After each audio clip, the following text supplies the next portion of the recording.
Sa isang simpleng field, araw-araw mong makikita ang grupo ng kabataang hindi tumitigil sa pangangarap. Ang Alabat Secondary Baseball Team. Hindi man perpekto ang kanilang field, hindi man bago ang kanilang mga gloves, at kadalasan pa'y hinihiram lang ang mga gamit. Wala itong naging hadlang para ipagpatuloy nila ang laban. Tuwing hapon, kahit madilim na ang ulap at tila uulan, naririnig pa rin ang sigaw ng "Ready!"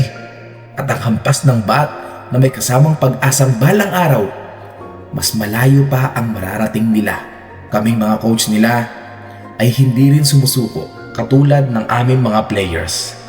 Dala namin ang paniniwalang hindi kailangan ng mamahaling gamit para maging mahusay. Kailangan lang ng puso at determinasyon.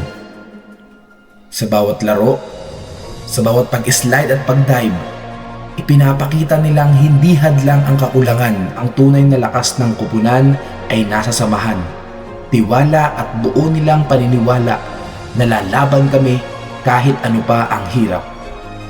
At sa gitna ng mga pagsubok, nananatili silang isang kupunan na may iisang pangarap, ang may pagmalaki ang bayan ng Alabat at patunayan na ang pusong palaban ay mas matibay kaysa kahit anong kagamitan.